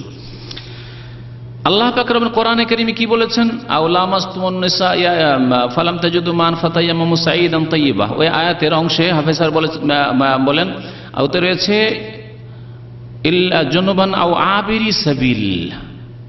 জুনুবান আও আবিরি সাবিল, জুনুব নাপাক ব্যক্তিকে বলা হয়েছে যে আও আবিরি সাবিল, যদি রাস্তা অতিক্রম করে, আবিরি সাবিল রাস্তা অতিক্রম করে, তাহলে বোঝা গেল এই আয়াতের অংশ দিয়ে যে মসজিদ দিয়ে অতিক্রম করে যাওয়া যাবে, অবস্থান করা যাবে না। নবী করিম সাল্লাল্লাহু আলাইহি ওয়াসাল্লামের আরেকটি হাদিস রয়েছে, মা আয়েশা রাদিয়াল্লাহু তাআলা। দেখেন, হাইজ সংক্রান্ত হাদিসগুলি সাধারণত মা আয়েশা রাদিয়াল্লাহু তাআলা আনহাই বর্ণনা করেছেন নবী করিম সাল্লাল্লাহু আলাইহি ওয়াসাল্লাম থেকে। তবে নবী করিম সাল্লাল্লাহু আলাইহি ওয়াসাল্লামের বহু বিবাহের প্রয়োজন ছিল কিনা চিন্তা করুন তো দেখি।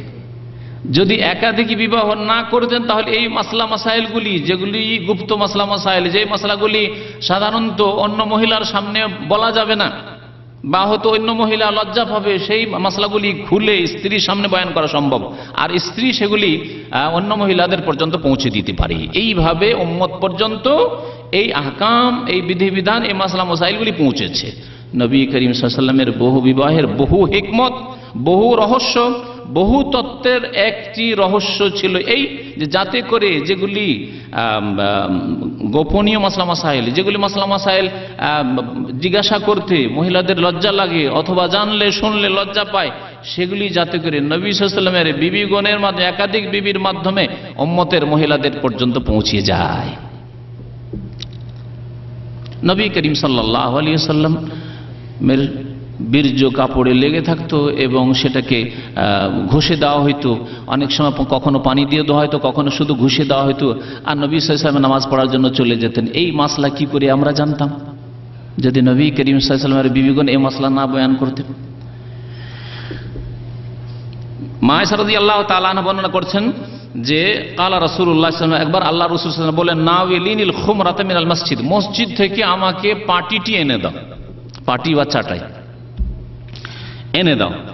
ফাকুল, তো মা আয়েশা বলছেন, আমি বললাম ইন্নী হাইজুন, আমি তো ঋতু অবস্থায় আছি, আপনাকে চাটাই এনে দেবো কি করে, মসজিদের পাটিটি আমি এনে দেবো কি করে?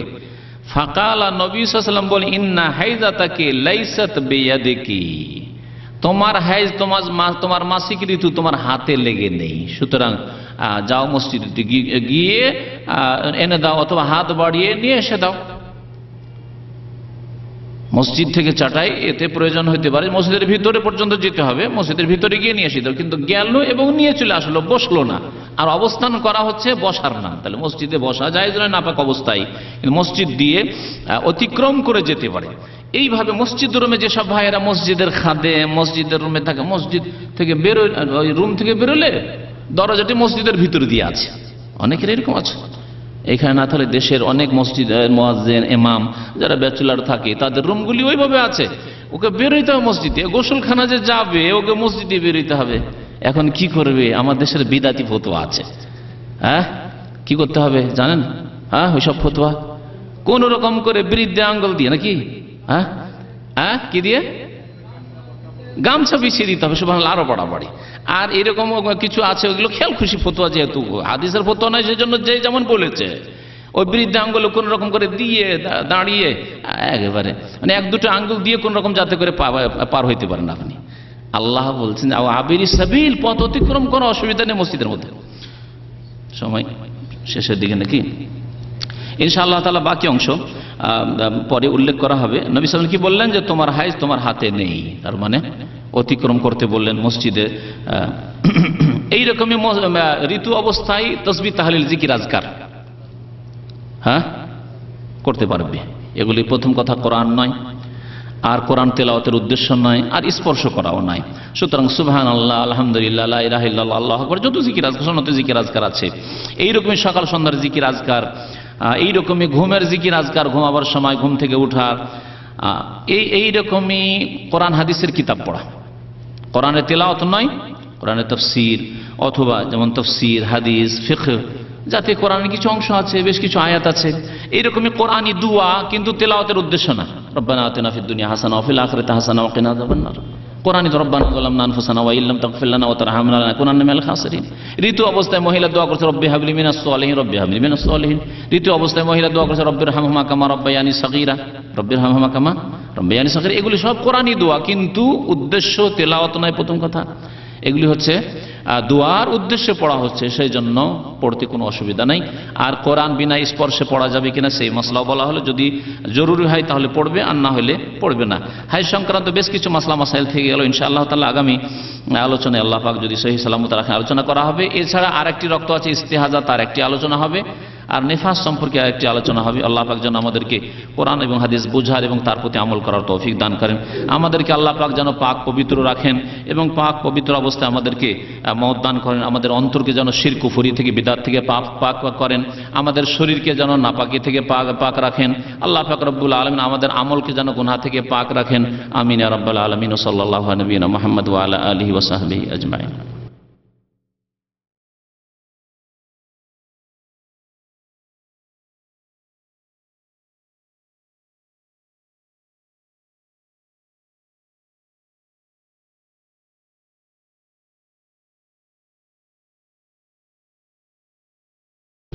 ভাই বলছেন স্ত্রী সহবাসের সময় যদি শরীরের পোশাক থাকে তাতে যদি নাপাকি না লাগে তাহলে তাকে পরে নামাজ পড়া যাবে? এক ভাই জিজ্ঞাসা করেছেন স্ত্রী সহবাসের সময় শরীরে যে কাপড় আছে সেই কাপড়ে যদি নাপাকি না লাগে তাহলে সেই কাপড় দিয়ে কি ইবাদতবন্দি নামাজ পড়া যাবে? হ্যাঁ, তাহলে সেই কাপড় নাপাক নয়। জুনবি হলে অর্থাৎ সহবাস করলে শরীর নাপাক হওয়া মানে গোসল ফরজ, কিন্তু শরীর এইরকম নাপাক হয়নি যে শরীরটাই নাপাক হয়ে গেছে, যার ফলে শরীরে যে কাপড় স্পর্শ করবে তাও নাপাক হয়ে যাবে, অথবা শরীর থেকে যে ঘাম বেরোবে সেই ঘাম কাপড়ে লাগলে নাপাক হয়ে যাবে, এমন বিষয় নয়। এই জন্য নবী সাল্লাল্লাহু আলাইহি ওয়াসাল্লাম বলেছেন যে ইন্নাল মুসলিমা লা ইয়ানজুস, মুসলিম নাপাক হয় না, তাহলে মুসলিমের শরীর নাপাক নয়, হুকুম তার হচ্ছে নাপাক, সেই জন্য তাকে গোসল করতে হবে।